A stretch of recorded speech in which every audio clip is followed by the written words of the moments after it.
going on, everybody? It's your buddy, it's your pal Spaz, Phoenix, the YWC Reality Check, here to talk to you about WrestleMania 41's worst case scenarios. I did this last year for WrestleMania 40. It was a lot of fun. Figured it would be a lot of fun again this year. There's a lot of contentious topics going into this year's WrestleMania, and quite frankly, not as much goodwill as there was last year, which always makes good fodder for good conversation. This is the first pod I've done by myself in a while. You're probably going to get one more from me sometime this week talking about TNA Unbreakable, just the way my recording schedule is going.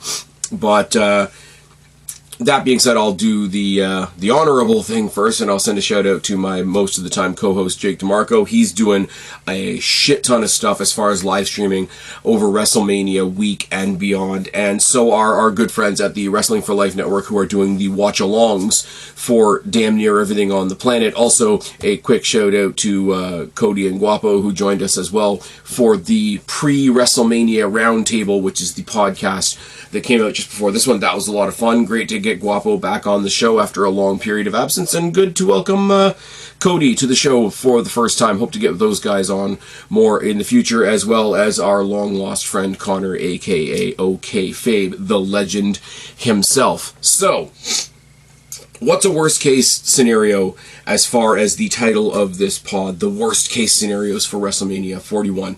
When I say worst-case scenarios, it's not a sense of, oh my god, if this happens, the world's going to end. It's a case of, if this happens, it just doesn't meet the potential, the opportunity, what could have been. We're going to wring our hands and say, that was good, but, or it's going to say, alright, it's not going to ruin the whole weekend, but that was not what I wanted it to be. It's a little bit of a propagandist title. I am in the content creator biz. I'm going to make a title that makes a headline, that grabs attention, etc., etc., etc., like we all do. So, all the things I'm going to list here tonight are not things that are going to ruin WrestleMania. They are not things that are going to ruin WWE. WWE is still going to be kicking the Mud Show's ass. It's fine, even though they're trying to, not be WCW 2.0. It's fine.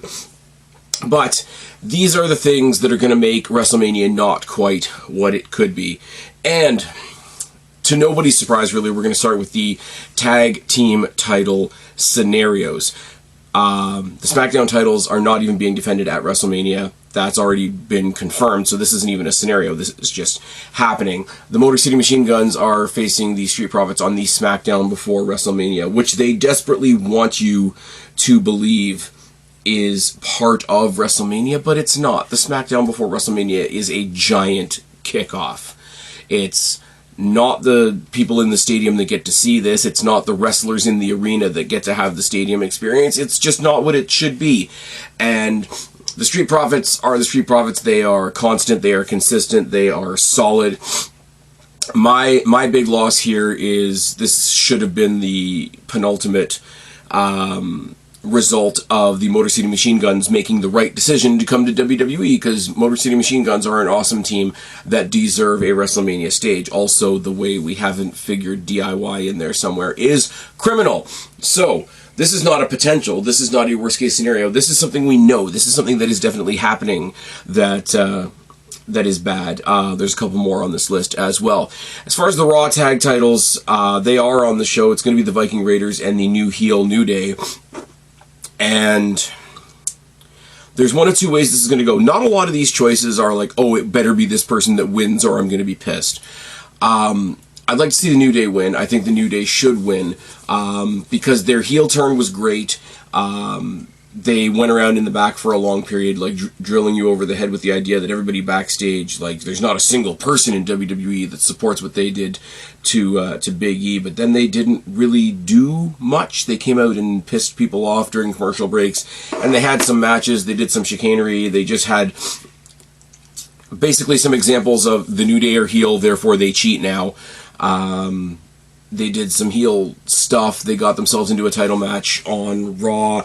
Ended in shenanigans. It's going to be rematched at WrestleMania. People were speculating that it was going to be a Viking rules match, which, I'm not going to lie, goofy wrestling for life, as Simon Miller would say, that would have been awesome, but at the same time, you'd kind of be undercutting the effect of the New Day heel turn. And when the last two heel turns were the New Day and John Cena, you got to make the heel turns mean something.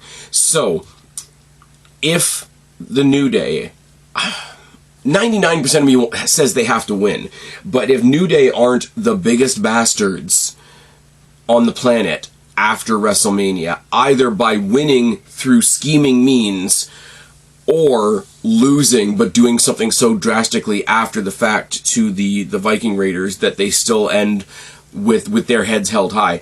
New Day are a great tag team. If they just go in there and win on the auspice of being the better team, it's great. It's a cool WrestleMania moment for them. It's not reaching the potential of the heel turn that we've seen. Like, they haven't destroyed anybody. They haven't ripped anything away from anybody. They haven't heartbroken anybody. They've just gone in, been dicks, and then won a title match by being better.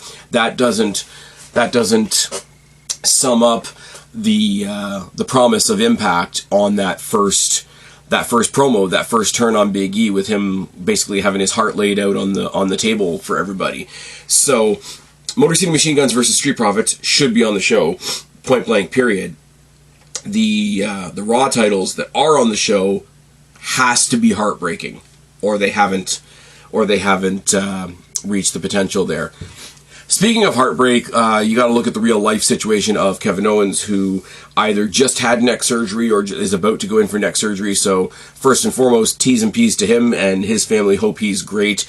Apparently, the last thing I heard was the timeline for him coming back, if he comes back, is not until after next year's WrestleMania. So that's heartbreaking on a lot of levels, because it means you can't even plan for a big next year's WrestleMania return story. The other side that you kind of feel bad for talking about is Randy Orton lost his WrestleMania match, which sounds so trivial in the grand scheme of things, because somebody may have lost their livelihood, somebody may be paralyzed, somebody may lose their quality of life and the career that they love in Kevin Owens. But the fact of the matter is, as Nick Aldis said on SmackDown, Randy Orton doesn't have a spot at WrestleMania anymore. Now, the criminal thing to do here is to not utilize Randy Orton and not utilize him in a great way. WWE, even in the times of Vince, they always had that reputation of, if they're not going to give you what they promised, they're going to give you something better. When the Fiend got hurt and wasn't able to face Finn Balor, we got a magical, Bullet Club for one night Finn Balor versus AJ Styles match, and then you got Kurt Angle in the Shield, and that was weird to look at and whatever. So there's three things that have kind of been teased here. On SmackDown this week, they teased that there might be a Randy Orton Solo Sikoa match. I just think that's Solo's kicking around. He can face Orton. That's not great. The idea was kicked around. The long-term story of Randy Orton 6 months ago paying for his next RKO to Nick Aldis, as a possibility of Nick Aldis taking the jacket off and having one more match, one more time on the WWE stage. Now, as a human being, as somebody who liked Magnus in TNA, who didn't see him in NWA because I don't watch NWA, who loves a good comeback story, I've been advocating heavily for, if he can and if he's ready, to see somebody like a Corey Graves step up from the commentary booth and get back in the ring and just let's at least see what that looks like. I'd be happy for Nick Aldis to step into a WrestleMania ring, something he's never done before, something he's not done in WWE. Maybe Mickie James will be there, because we know she's back with a Legends contract and she's doing like LFG and all that kind of thing.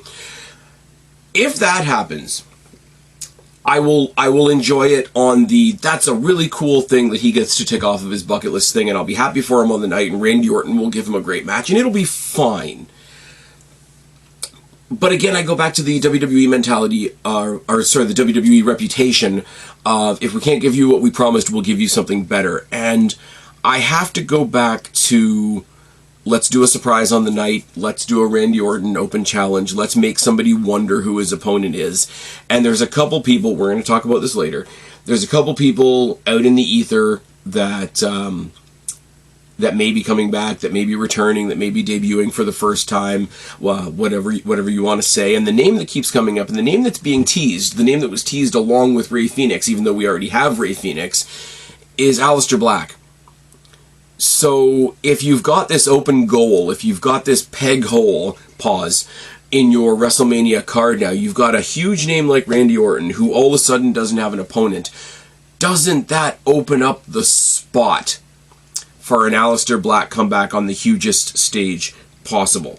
They did it for Cody, and no, I'm not saying Aleister Black is Cody Rhodes.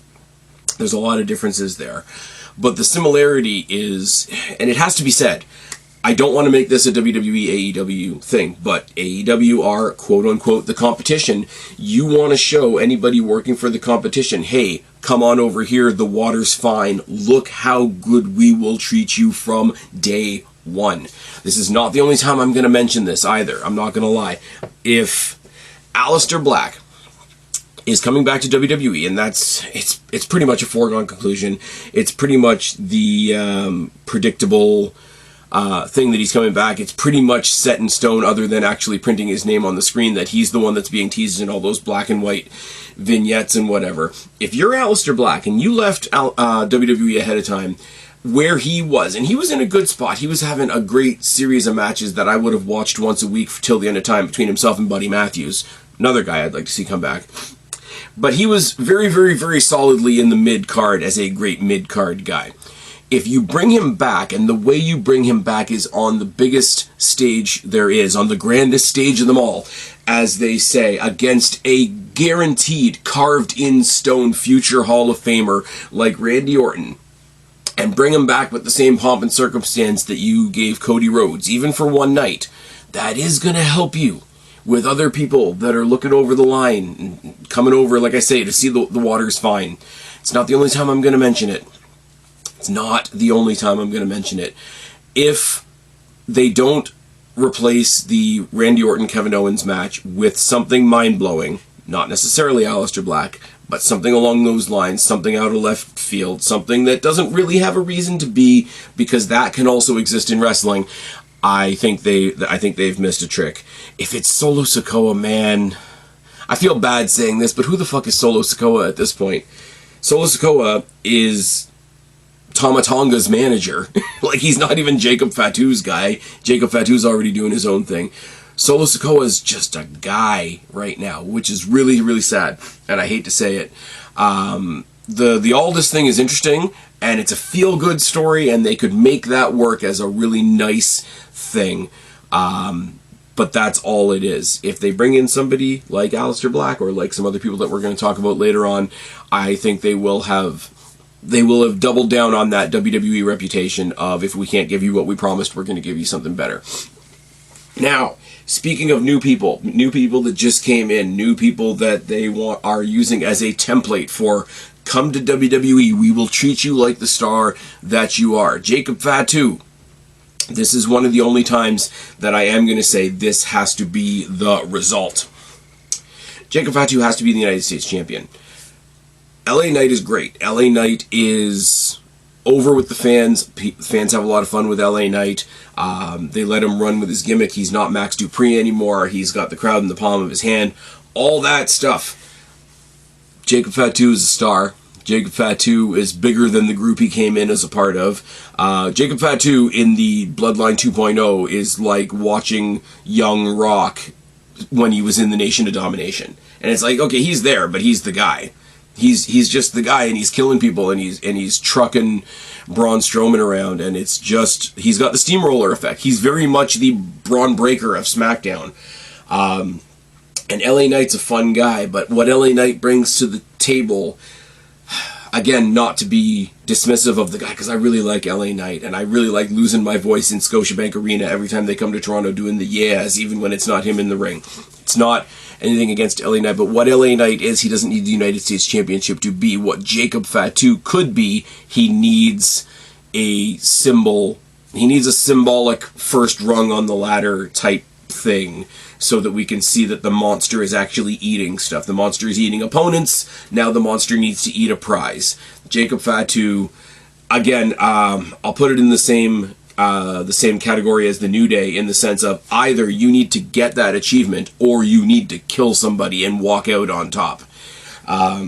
But in this case, I think the title also New Day will survive without winning the titles per se if they leave thinking that if they leave with the audience thinking that they are the most dastardly people possible, make them think that you broke both the Viking Raiders' necks again or something equally devious. They don't have to win the belts, they just have to be hated.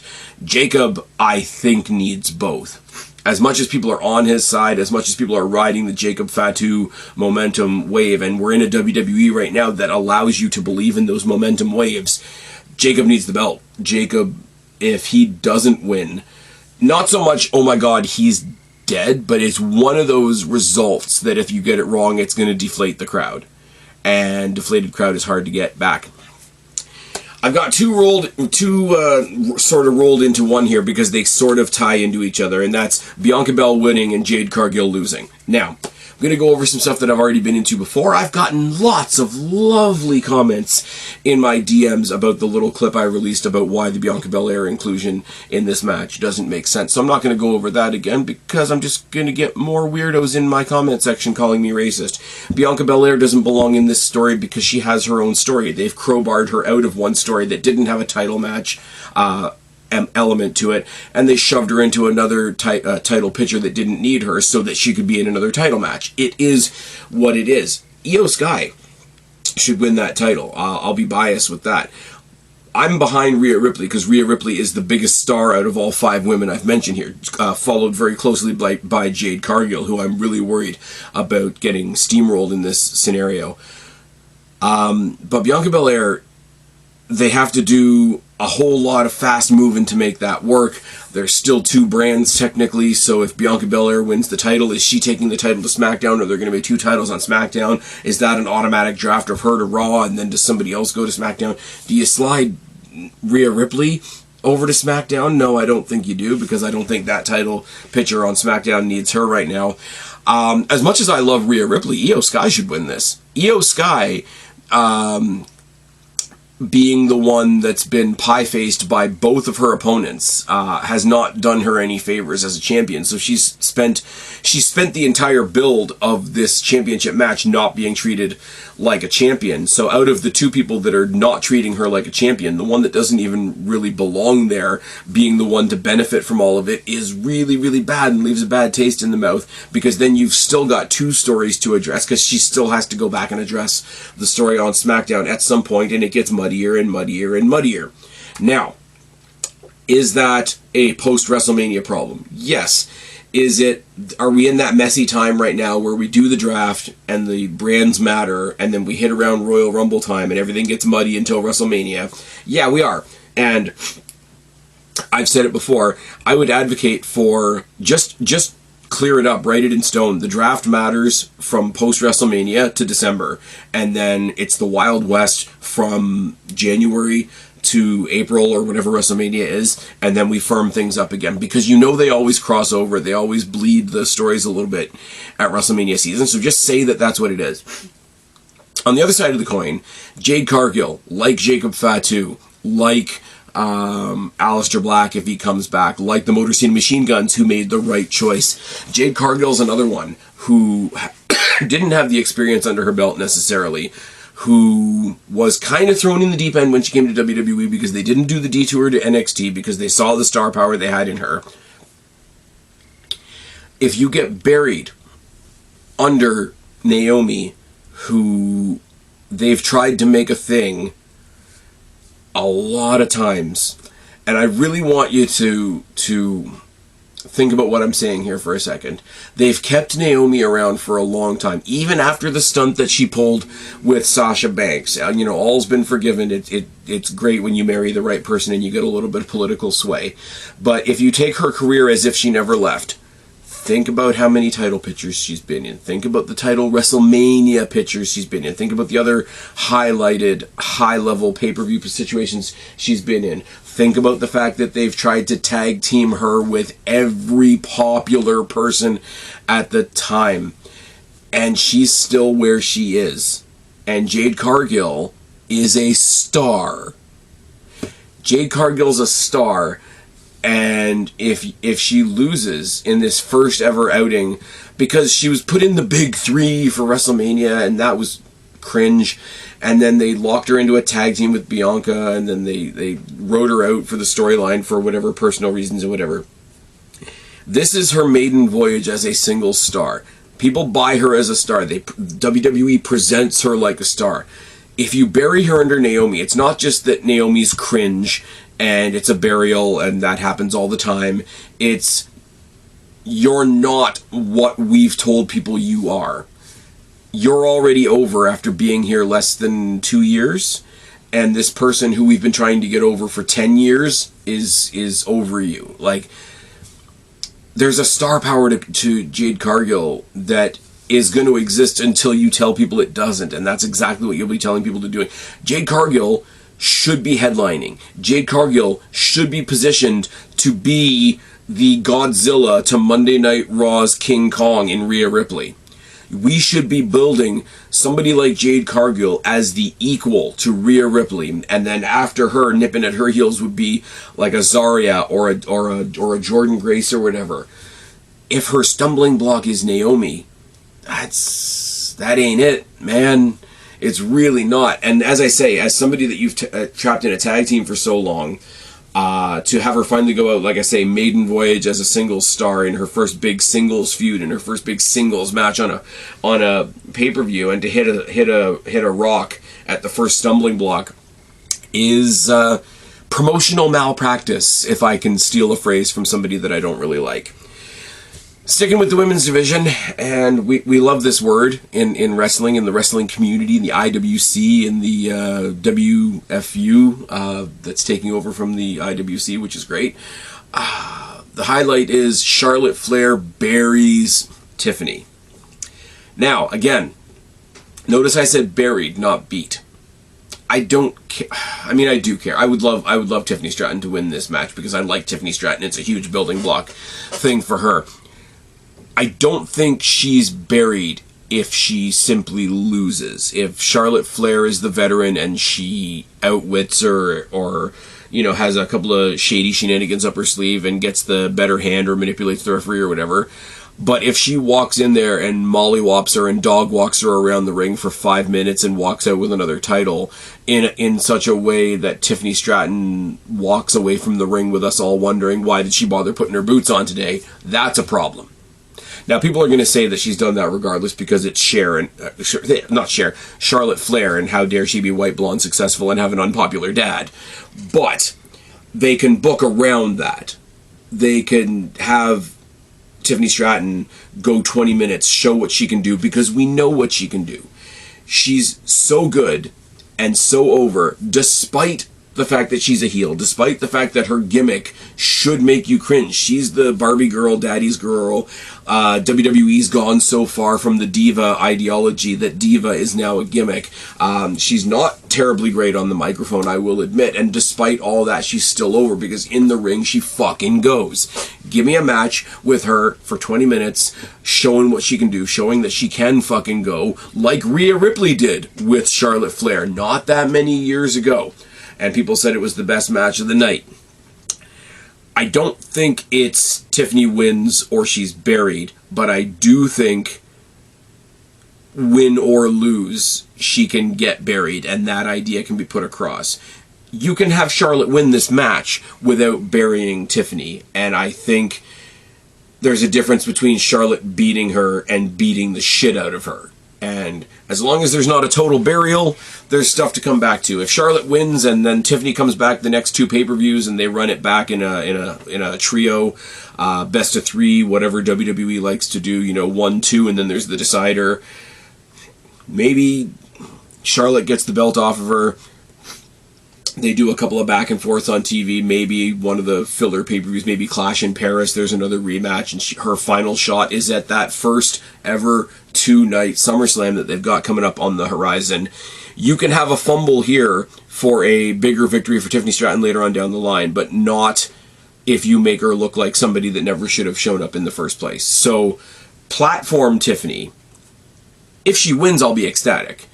but platform Tiffany Stratton. Don't make her look like somebody that doesn't belong there. That's the biggest thing there. And that is not necessarily results-based. Now, something that we already know about, something that was already confirmed for us on SmackDown this week in the Gauntlet match for the Women's Tag Team Championships. It's already not a good situation. It's already not a good situation that the team going after Liv and Raquel is Bayley and Lyra Valkyria. Because it's a thrown-together tag team, and it makes it very hard for me to defend WWE, and I defend WWE because they're the better company. I don't defend them because I think they're without flaws. I think they're insanely flawed here. They put a gauntlet of actual tag teams together and had the thrown together tag team win, which has been a criticism of WWE for years. I don't care who was in charge. I don't care who was booking it, whether it was Road Dogg, whether it was Shawn Michaels, whether it was Shawn Michaels, or whether it was Big Bad Evil Vince. You put a bunch of real teams together and two individuals beat them, that's fine.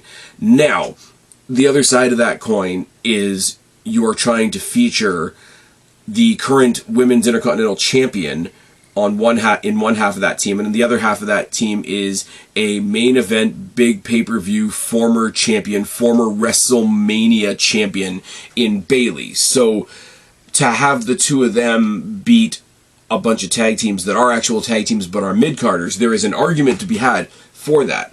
I don't think Piper Niven and Maxine Dupree and people like on that level should be defeating a Bayley and doing it single-handedly. No, absolutely not. I take a team that I like Katana Chance, Caden Carter. Should they be steamrolling Bayley? No. The match shouldn't have happened, or the participation shouldn't have happened in the first place. The thrown together team thing is a problem. The fact that there's actual teams being left off the card is a problem. The bigger problem is that this is confirmation that the women's IC title is not being featured on WrestleMania at all. Now, caveat, and I said this on another pod the other day. WWE are still playing around and tinkering and figuring out the two-night WWE format. If this match goes down and Bayley and Lyra lose, and Bayley and Lyra fall out post-match, and it leads to the last-minute edition of them having a match for that IC title on night 2, then you've recovered it. You've revived it. You have resurrected the idea, and you've knocked one of these things right off my list. But for right now, what's the worst-case scenario? Somebody with a title to defend that they're not defending, and somebody else who's not their typical tag team partner picking up the tag team titles. Is what it is. I think the match is going to be fantastic, by the way. Liv Morgan is still hella underrated because people are strange. Raquel Rodriguez, there we go, is a great heater for her. I still stick to the idea that if they weren't tag team champions right now, Raquel Rodriguez I don't think would have much to do, which is unfortunate, but it's lucky for her in this case.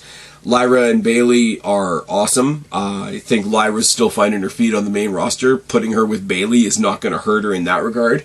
The match itself is going to be a lot of fun, I think. The match itself, I think, is flying under the radar because of all the logic issues going into it, but you can't ignore the logic issues, and you're going to compound the logic issues if you throw the tag titles on Bayley and the Intercontinental Champion, because then why do we have the Intercontinental Champion?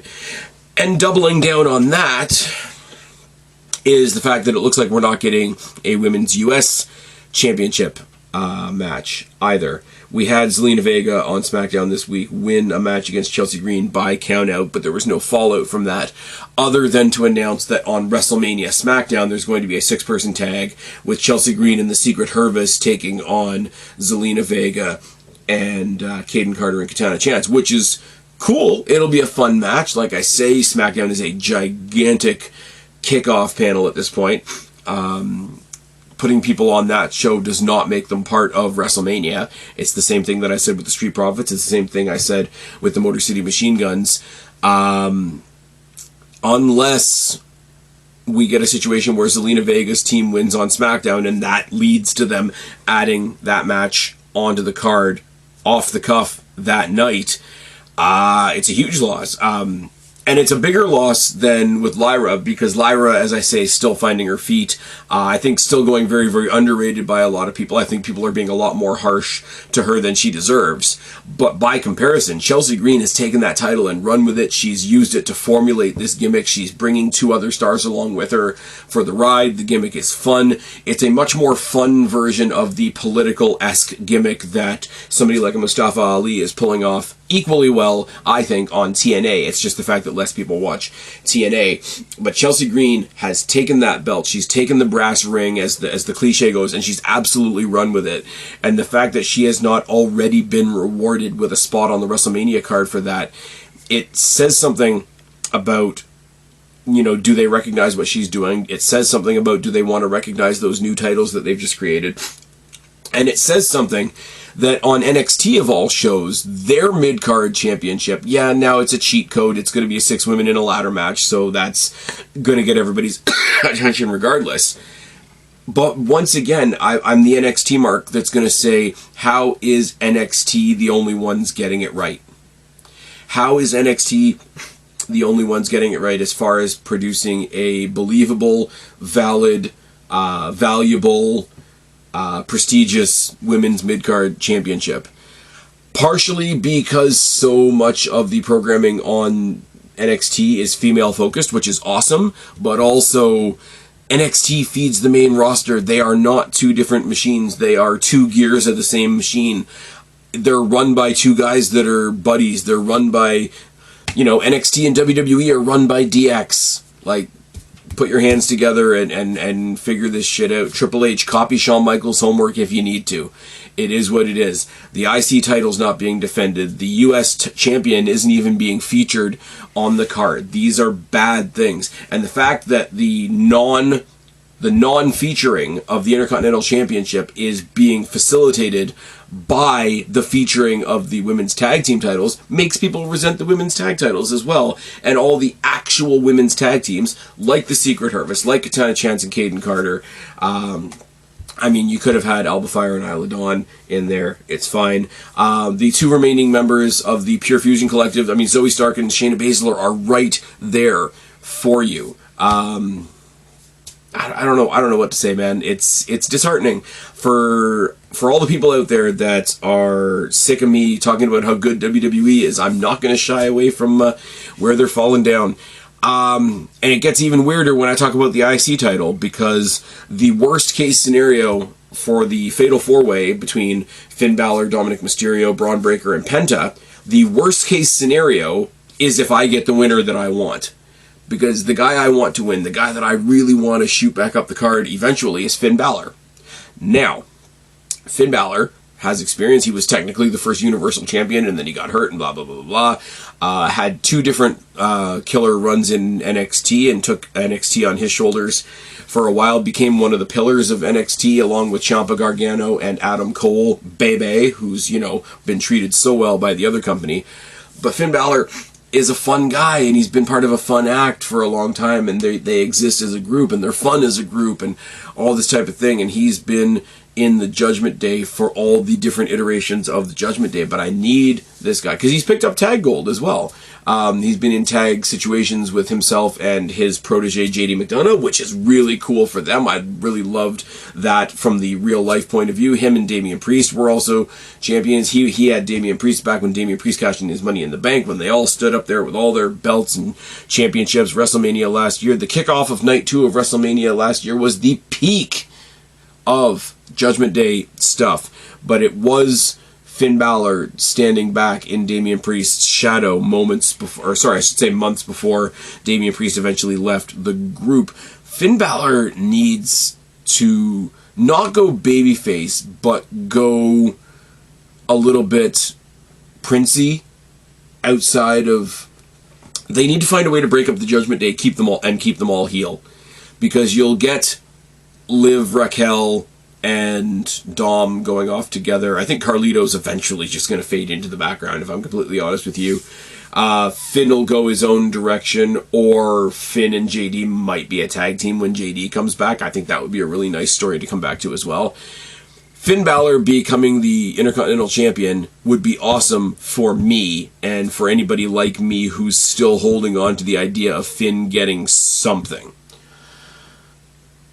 Now, the other side of that is there's better cases for every other person in the match. And even as the guy that's pulling for Finn, I have to say that every other option in this match is more interesting. Dominic Mysterio, with Liv and Raquel and Carlito at his back, being the absolute shithead with the IC title like he was when he went and invaded NXT and got the North American title, would be a lot of fun. It would be a lot of fun, and it would set up some great heroic babyface to be the one that slaps the taste out of his mouth. Imagine if it was his own dad. Imagine if it was his own dad and he goes title versus mask with his dad for the Intercontinental Championship. I think something like that would be a lot of fun. Penta is another one in the, hey, you just came over from the other place, let us show you what star treatment is, because they've treated him like a star from day one. They've done the same thing for Phoenix. They've belted Ricky Saints relatively quickly. They've belted Ethan Page relatively quickly. Go up the ladder a little bit more. Look what they've done for Cody. Look what they've done for Punk, obviously. Shawn Spears doesn't have a title, but he's got a faction that he's running, and apparently he's got a sort of a miniature backstage role at NXT as well, which is awesome for him. I don't think Shawn Spears is going to be winning the WWE Championship, but if he's got a backstage role at NXT and he's on screen also running his own faction, that's a lot of fun. People forget that Nathan Frazier was there at one point, as well as, I believe his name was Ben Carter at the time. He is majorly recognized as one half of the greatest tag team of 2024 by everybody that's not a part of the Young Bucks cult, which is awesome. I think belting Penta at WrestleMania, when he's been there, a couple of months, is going to be huge. A, for what it represents, but B, also because he's great, and they should. And WrestleMania is a big place for title changes, but if there's anybody that's going to retain their championship at WrestleMania, it should be Braun Breaker, because Braun Breaker is a house of fire. The fact that he jumped down the ramp and split Carlito in half on Raw this week, like it was just something else he was doing that day. Braun Breaker is special, and I don't want to be cheesy when I say that. Braun Breaker is a special talent, and whatever he does is special, but it's sort of going to be the same as Jacob. Like, Jacob's a wrecking ball right now, and I mentioned it earlier. If LA Knight one-on-one beats him, you're going to take away some of that. Now, Breaker is in a different situation as far as he's got 3 opponents, and 2 of them are technically part of the same group. There could be some double teaming. At a pinch, there could be some triple teaming, which is absolutely fine. But, you know, Penta could pretend that he's joining Judgment Day and then not, and then turn on Dom. But, I mean, for a couple of minutes, you could have a 3-on-1 situation. I think you could beat him. You got to be real careful with how you do it. And if you beat him, it's either going to be all of Judgment Day came down together and absolutely destroyed everybody and made the match like more of a segment than a match, because that's the kind of shitty thing you would have to do to crown Dominic. Or it would have to be Penta doing good lucha things. Or, you know, they're not being shy about saying it. Penta and Phoenix are brothers, and Rey Fenix is not being featured at WrestleMania because he's come in just under the finish line. As far as debuting in WWE, I don't think they have time to feature him prominently. But if you can't be in your own match at WrestleMania, why would you not go down and help your brother? Why would you not go down and help your brother? Jimmy might help Jay. We're going to talk about that in a second. But Rey Fenix coming down and deciding to help his brother and saying, you know what, maybe the Lucha Brothers aren't pure Snow White baby faces. I mean, I shouldn't even use that phrase these days, because right now Snow White isn't exactly a positive thing to mention. But anyways, Rachel Ziegler is not as good as wrestling's Ziggler. It's fine. But yeah, I talked that one all the way around the houses, but it's strange because I have to tell you guys what I want in a Finn Balor win, and then turn around and tell you that I think it's the worst possible outcome, which is weird. Which brings me to a more generic thing, and it's not pertaining to any particular match, but at this point when WWE is on such a high, and there's new announcements coming constantly and new surprises coming constantly, one of the biggest downers will be if we come out of WrestleMania and there's no surprises. All the names, all the returns, all the people coming back from injury, all the people that have left WWE and coming back, / maybe coming back for the first time. Names like Aleister Black, names like Paige, names like Britt Baker, names like Rusev / Miro. Becky Lynch is a long-rumored return. Asuka's looking to be coming back from injury soon. Kairi Sane seems to be on her way to recovery. My girl Shotzi. When was the last time we saw Shotzi? Wouldn't it be fun if Shotzi came down and got involved in the triple threat match and just punched Bianca Belair right in the face and made sure Io Sky won for some reason? And then you get a Bianca Belair Shotzi Blackheart feud. I wouldn't mind that.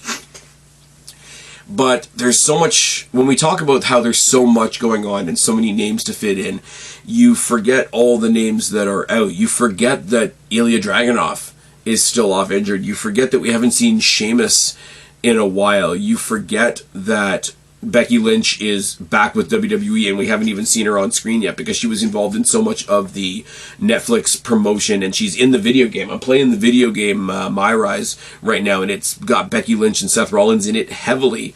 Asuka was making headlines because of like fan harassment and whatever, which is absolutely terrible. Like, don't be bad people. Thanks for coming to my TED Talk. But it takes away from the fact that Asuka is another full element that's missing from the roster and from the active collection of competitors. Kairi Sane is the same, and she's looking jacked as shit.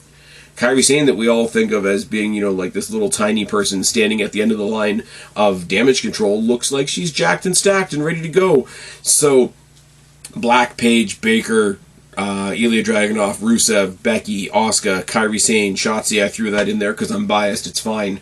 Saw her at a Destiny show. Check it off your Spaz Phoenix bucket list. All right. But there's so many potentials for surprises in there that we don't...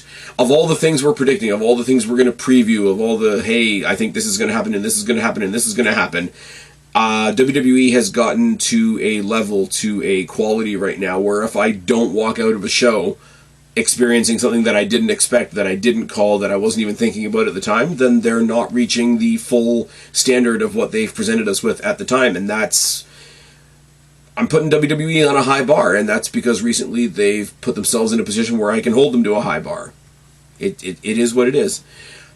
The Usos, in general, Jimmy got destroyed so that Jay could go and fight for a title.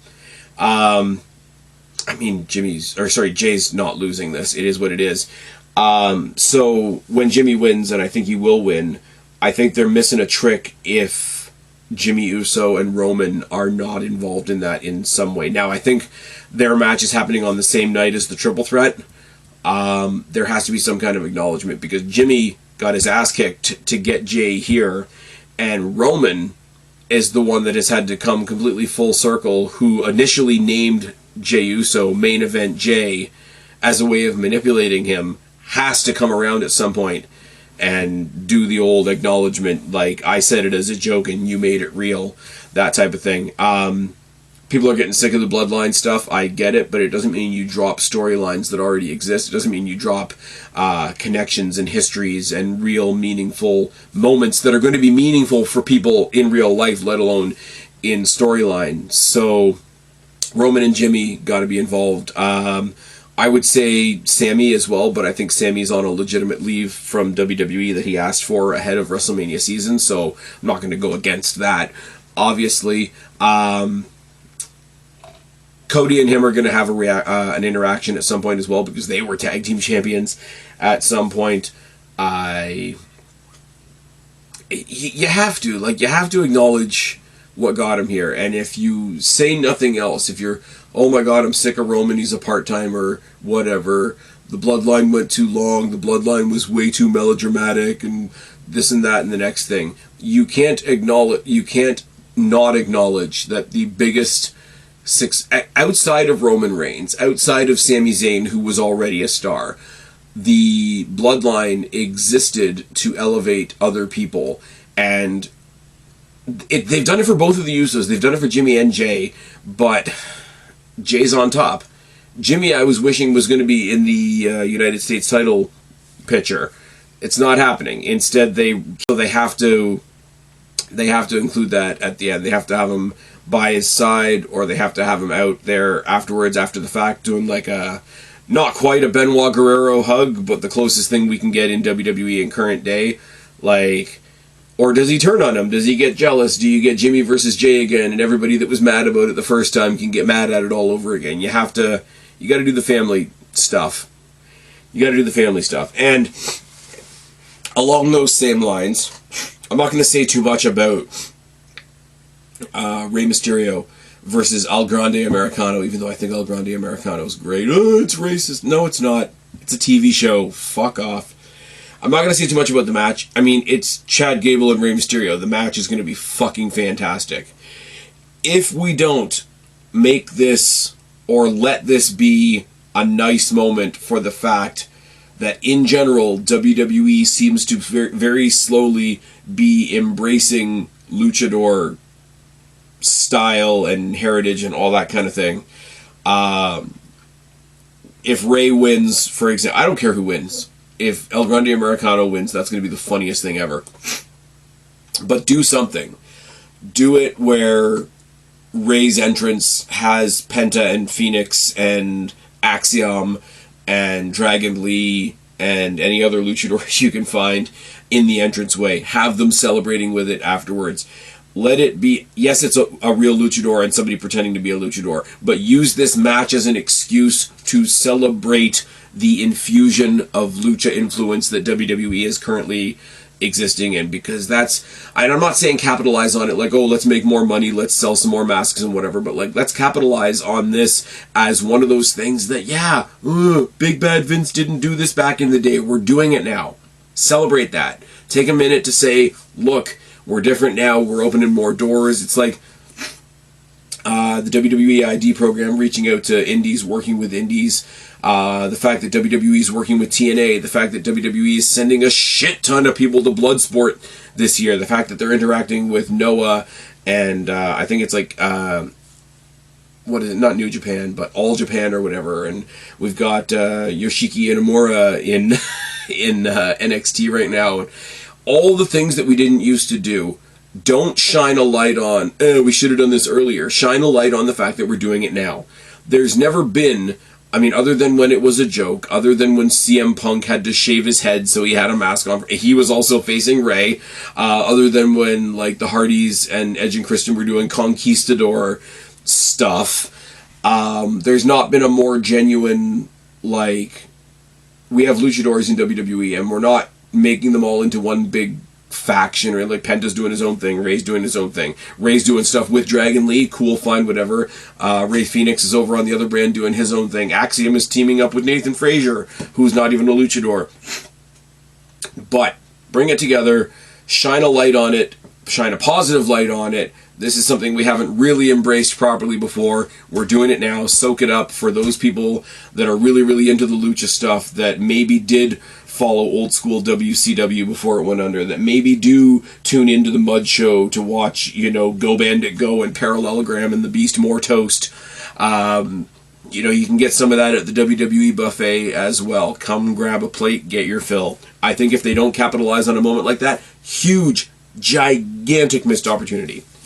Now, there are filler matches, or matches, not necessarily filler matches, but matches that are not making the top of the marquee that I am really looking forward to.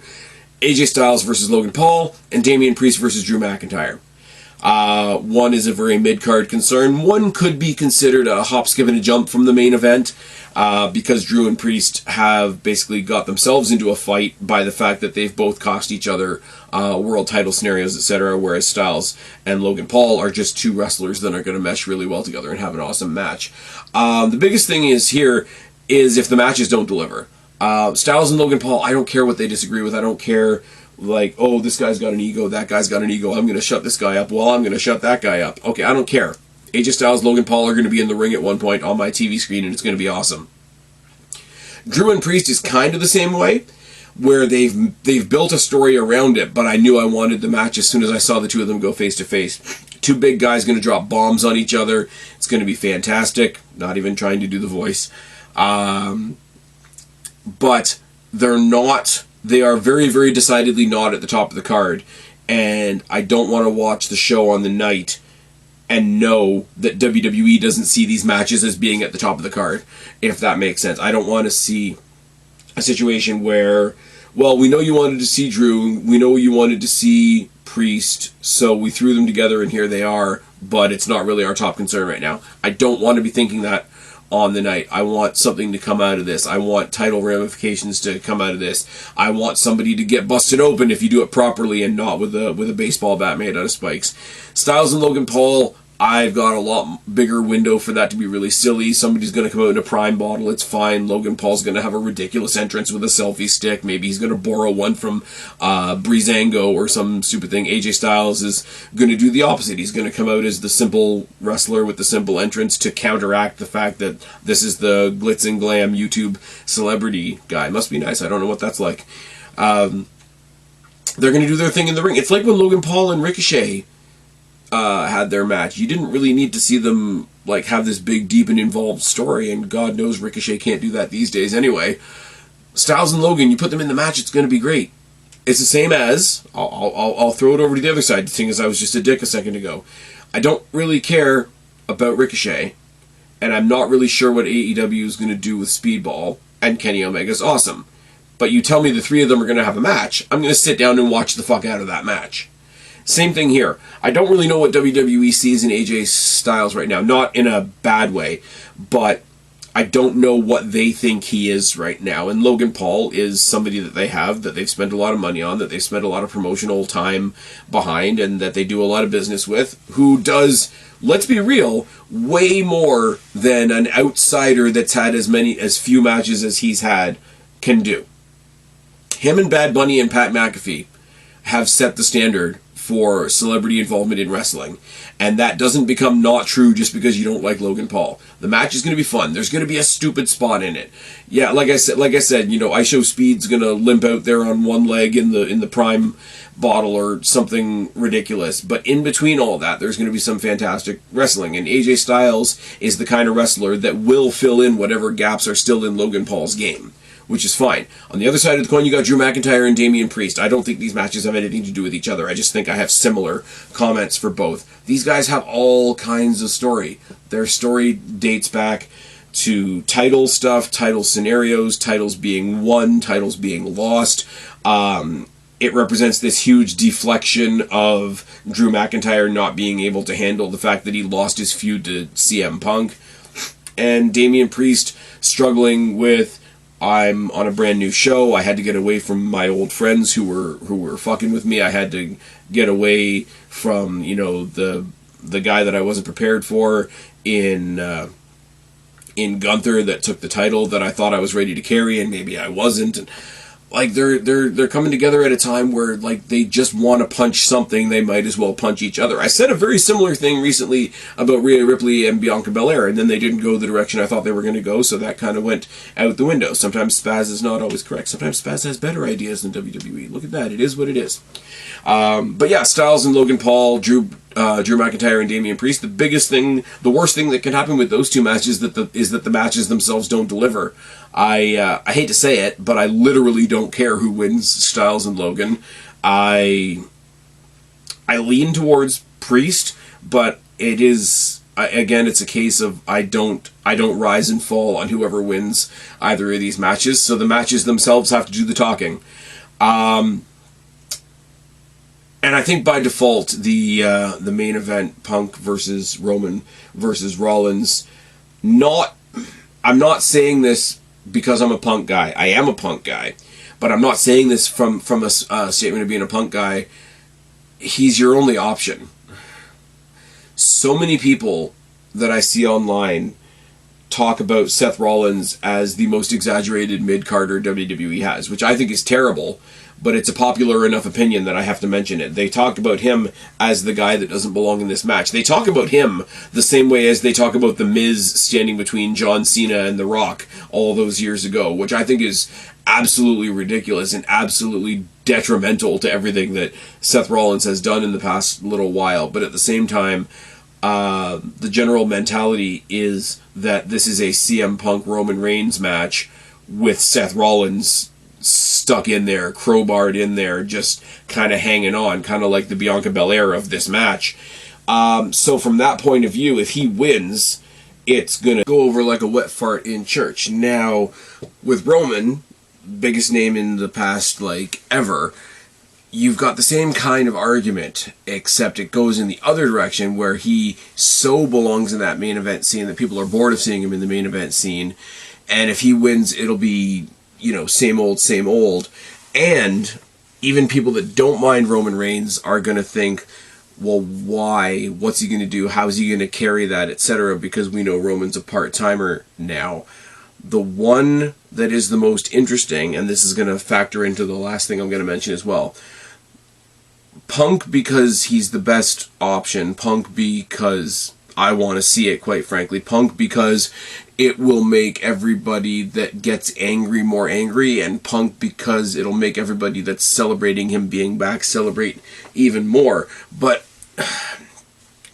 Punk because both of the other options are kind of meh and flat, and not the type of thing that are going to make you roll over into night 2 on a whole bunch of momentum. Because whether you like Punk, whether you don't like Punk, oh, the fuck, what's he going to say next? Oh, fuck, what's he going to do next? Oh, fuck, what are the AEW troll accounts on Twitter going to say? Oh my god, what are the systematic cult-like CM Punk haters going to say online? All of that is going to kick off, and it's going to roll us into the next night and into the next few weeks and give us a lot of stuff going forward. But the other thing is, Roman versus Cena. We've seen it. Seth versus Cena. We've seen it. Roman versus Cody. We've seen it. Seth versus Cody. We've seen it. I mean, Roman versus Jay, technically we've seen it. Seth versus Jay, I'm pretty sure we've seen at some point. Roman versus Gunther will be something somewhere along the way. Seth versus Gunther, I think we've already seen. Post-Mania, Punk's going after a title, and it's either Hello Darkness, My Old Friend from 2011 in Chicago, leaving through the crowd with the spinner belt, let's revisit that all over again, or it's what I've been asking for, it's what all the AEW fans are dreading, it's a big SummerSlam match, SummerSlam, 2-night SummerSlam main event, headlined by Cody Rhodes versus CM Punk. And it'll just make me chuckle, and it'll make me smile, and yes, it'll be giving me an opportunity to be a very sad, shallow, and tribalistic person, but you know what, every now and again, that's not that bad. And CM Punk should win. He didn't, like, they're telling him that he's gotten his main event now. He hasn't, actually, because night 2 is the main event. But if you're gonna call this, hey, we gave CM Punk his main event, he better win. and that's the end of that. And the same thing kind of goes, I'm not going to deny the bigness of Cody Rhodes versus John Cena. It's what this WrestleMania is being sold on. Don't let anybody tell you anything else. You got me here. I'm a big fan of Finn. I'm a big fan of Rhea. I'm a big fan of Punk. I'm a big fan of Penta, Breaker, Io Sky, Tiffany Stratton. I'm a big fan of Roman and Rollins and all this type of thing. But don't let anybody tell you any differently. The intrigue of this build of this WrestleMania is not Cody Rhodes versus Cena, but Cody Rhodes versus a heel John Cena. And the annoying thing about this match is it makes you kind of go against Cody by default, in the sense that Cody has to lose because it's the only thing that's interesting. If Cody wins, WWE just carries on. If Cody loses, John Cena is now the heel champion. John Cena has taken the title from the fans. John Cena is going to pull a CM Punk and put the belt home and carry it into his fridge, all that kind of thing. We're gonna have to jack up whatever the world title means, which will probably be on Jey Uso, because there's no other world title now, because John Cena's taken that from the fans, and we're gonna see this big conglomerate with him and The Rock, and there's rumors about Batista and who's the other, the fucking musician guy that doesn't even really belong in the picture, but it's fun. Travis Scott. He's there as well, and there's a million story. Like, either you're going to tell a million stories or you're going to tell no stories. Cody Rhodes retains his title, things go on as normal, we decide who the next challenger is, and we carry on. Or you open the Pandora's box of your heel champion is now the heel part-time bad guy John Cena. And it's not a matter of whether that's a good thing or not, it's whether you've done something or nothing. So, sorry to the Cody fans out there, but WWE choosing to do nothing would be Cody retaining his title. So, WWE has a main event on night 2 that is do something or do nothing, and the worst thing they could do is do nothing. It's kind of a bummer note to leave this on. I don't think they're going to do that. I think we're going to get John Cena. He's going to win the title. The world's going to explode. WrestleMania is going to feel like the season finale that it should feel like, and the Monday Night Raw the night after is going to feel like the season premiere that it needs to feel like. Everything's going to be fine. You're going to have John Cena with that championship, and I think the first 2 faces you're going to see on the Monday Night Raw after WrestleMania are going to be John Cena and CM Punk one way or the other. That's what I think. But here's the thing, and this is sort of going off the path here. I don't want CM Punk to beat John Cena for that belt. I want CM Punk to get in Cody Rhodes' ear and say, get up off your ass and get the title back for them, and point at the fans. We do this for them. We do this for the match that you and I need to have one day, and go from there and go forward. So CM Punk can't tell that story if Cody Rhodes continues his story and stops John Cena's story. So again, to double down, Cody Rhodes versus John Cena, the choice is do something or do nothing, and the worst thing they could do is do nothing. Punk kind of has to win. Styles and Logan and Damian Priest and Drew McIntyre have to deliver. WWE need to do some good lucha things. Jey Uso needs to see his family. We need to have some surprises. As much as it breaks my heart, Finn Balor needs to not win the IC title. Feature the women's mid-card titles somewhere, even if it's just in a segment. Just do it. Like, what the fuck are you doing? Don't put tag belts on Bayley and Lyra. Don't make Lyra a double champion until she makes one of those titles that she already has mean something. If Charlotte's going to win, make sure it's not a burial. Please, anybody but Bianca Belair, please treat Jade Cargill like the star that she is, whether she wins or loses. Please do something with Karrion Kross. I don't know if I mentioned that one. Karrion Kross has been playing the puppet master behind the scenes, has been really entertaining, but he's got a match coming up on Monday Night Raw this week, I think, and that's the first time we've seen him wrestle in forever. So he doesn't have a match. I know that he doesn't have a match, but please do something with Karrion Kross at WrestleMania. It'll really mean a lot to me, which I'm sure means a lot to WWE Creative. He doesn't have the Final Testament anymore. It's fine. Maybe he can facilitate the introduction of Aleister Black and they can be a tag team. It's fine. Bring back Dijak and Corbin, and the 4 of them can be a faction of some description. Don't derail Braun Breaker. Don't derail Jacob Fatu. Please do something cool with Randy Orton, and please, however you do it, make a last-minute decision to get the SmackDown tag titles actually on the card. That's it. That's all. I've rambled on for way longer than I thought I would. For a guy that genuinely comes here most weeks and tells you how much fun I'm having with WWE, here's a small example of things I can see coming down the pike of where WWE really needs to pick their shit up, or at least resist the urge to fall into typical holes, if that makes sense. I really liked doing this last year. I really like doing this year. Am I going to do it for every pay-per-view? No, because you don't want to know how long it took me to write all these things out and sort of get them out in a way that actually made sense. But this may become a yearly WrestleMania feature. By the time we get to next year, we may get WrestleMania 42, WrestleMania 2026, worst case scenarios, etc. But that was a lot of fun. I'm looking forward to WrestleMania.